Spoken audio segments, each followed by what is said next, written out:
Hello, this is Matt on the Moon Lambo channel, and here is a brand new headline from the Daily Hodl. Former Goldman Sachs hedge fund chief says he's warming to XRP, analyzing potential of third largest cryptocurrency. And this is going to be a fun video in part because a single comment from this gentleman, it set the internet on fire. Like the Bitcoin maxi trolls out there could not handle it. They were losing their ever-loving minds. And it's ridiculous. So I might highlight like a tweet or two in response to what he said. They're just from the toxic Bitcoin maxi trolls out there. It's just so childish. It's unsophisticated. Approach to the world. I just want one coin to rule them all because reasons. I'll tell you what. It did not steam my vegetables though. I rather enjoyed this. So, anyway, I'm going to cover that, and I also have this story titled "XRP Ledger Just Reached Significant Milestone." And then there's this piece from Cointelegraph. Ripple has sold $15 million of its stock in MoneyGram. But before we go any further, ladies and gentlemen, boys and girls, if you would please ever so delicately tap the like button, I would appreciate the support. And also go ahead and subscribe to the Moon Lambo channel, which is the Moon Lamboist of all channels on the YouTubes. I don't know what the hell that means, but it's got to be true. All right, so into this first one. A prominent macro strategist and former Goldman Sachs hedge fund manager says XRP has piqued his interest. Raoul Pal, who recently invested 98% of his liquid net assets into Bitcoin and holds a small amount of Ethereum, is now learning all he can about the third largest cryptocurrency. And here was the tweet that he sent out. I'm warming to XRP. To be honest, I now have a basic understanding. I don't own it.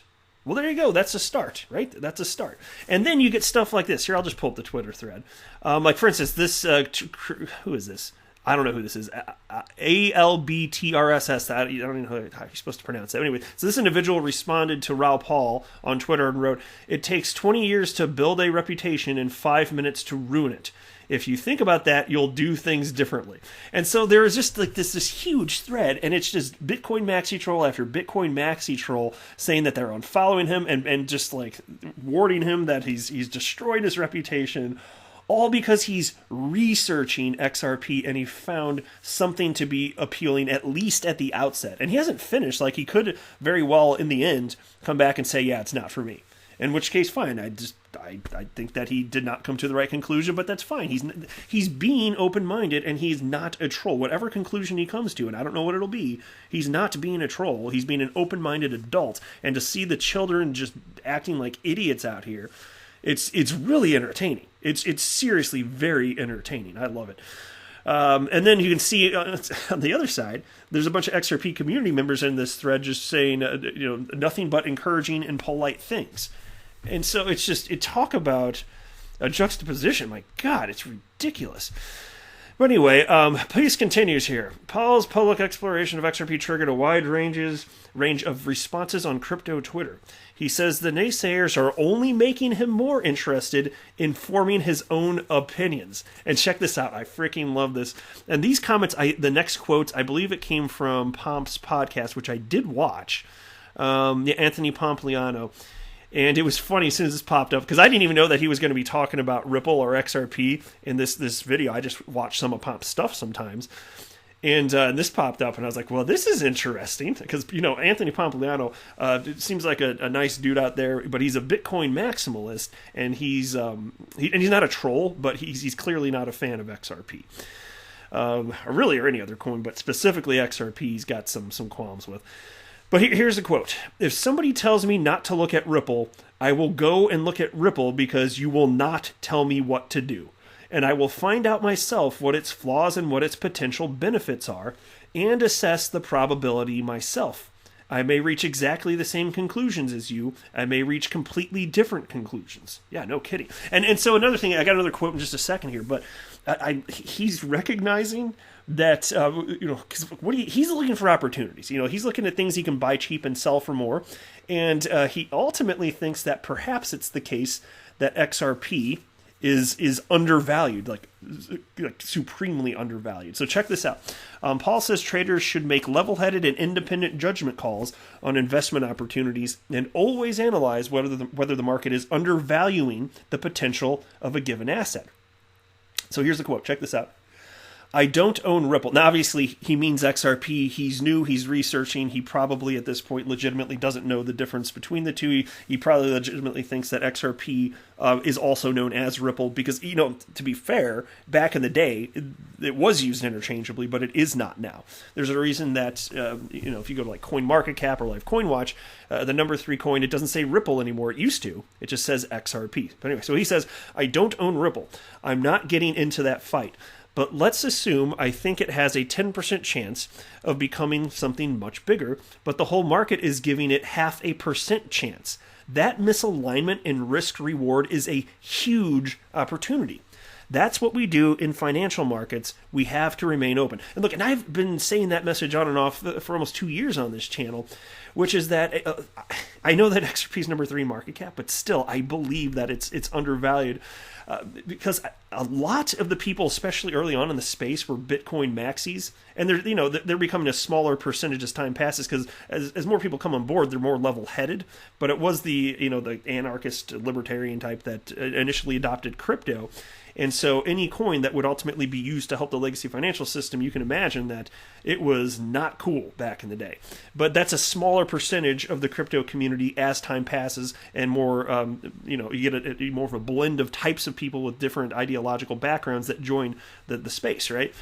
And so I've always thought, like, given that initial adoption was from during the initial phases of adoption, there were a lot more maxis out there, Bitcoin maxis. I thought, my gosh, so many of them will have nothing to do with it. Nothing to do with it. They will not hold XRP. And so that's when Raoul Paul's talking about a misalignment here.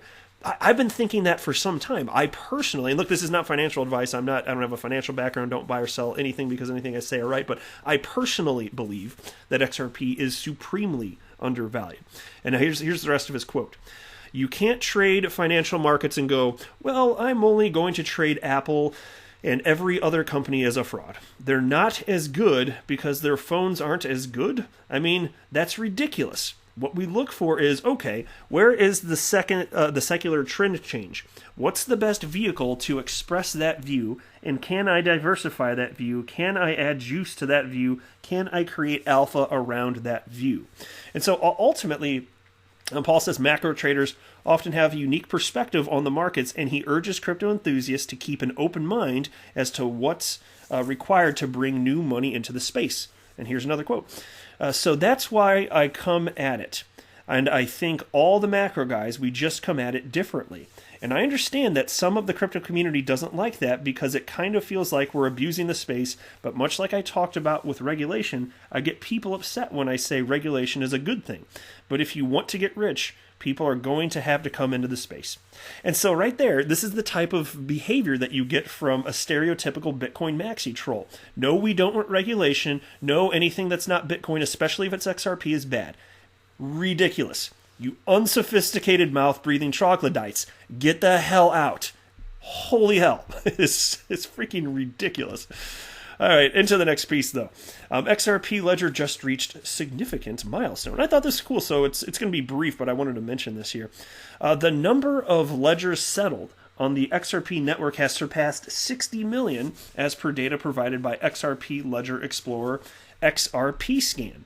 Last September, the mainnet reached 50 million ledgers, and it took over a year to add another 10 million. The milestone coincided with the 8th anniversary of XRP Ledger. According to Ripple CTO David Schwartz, the XRP Ledger version that we know and love came into existence in December 2012. So I just thought it was a cool milestone and thought I'd just mention it. 60 million ledgers closed.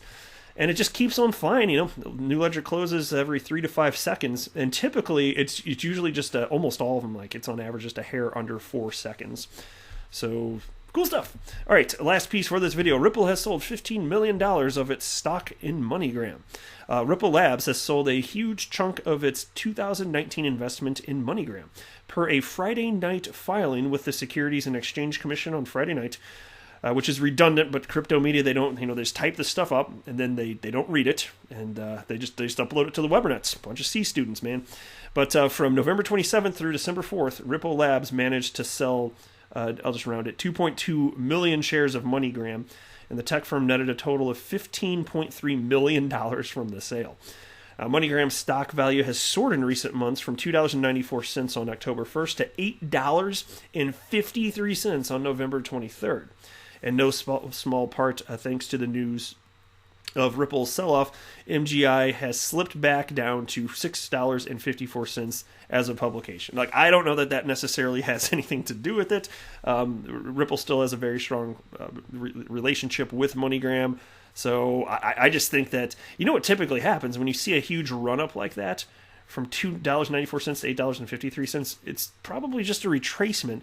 But Cointelegraph here wants to pin it on Ripple because that's the type of narrative that they like to put out into the world. Yay! Go Cointelegraph, good times. Despite a flurry of announcements of expanding integration between the remittances firm and Ripple throughout 2019, the relationship between the two companies seemed to have settled earlier this year. However, a Ripple spokesperson told Cointelegraph the following. Here's a quote. Ripple is a proud partner in MoneyGram's digital growth transformation. This is purely a judicious financial decision to realize some gains on Ripple's MGI investment and is in no way a reflection of the current state of our partnership. And look, I have no problem in saying and genuinely being long in a particular asset, a stock, a crypto, whatever it is, and selling to realize profit along the way. I'm going to be long XRP for as long as it makes sense to be long XRP, which for me means as long as it's continuing to see real world adoption. But it doesn't mean I won't sell some along the way. And I'll tell you guys when I finally do sell some. And that doesn't mean that I'm anti-XRP all of a sudden. It doesn't mean that I'm not bullish for the long haul. It means I want to realize some profit and reduce my risk exposure to XRP for the sake of diversification. That's perfectly rational and perfectly reasonable. So there we are. That is it for this video, though. I am not a financial advisor. Do not buy or sell anything because of anything that I say or write. That would be a very, very, very bad idea. Until next time, to the moon, Lambo!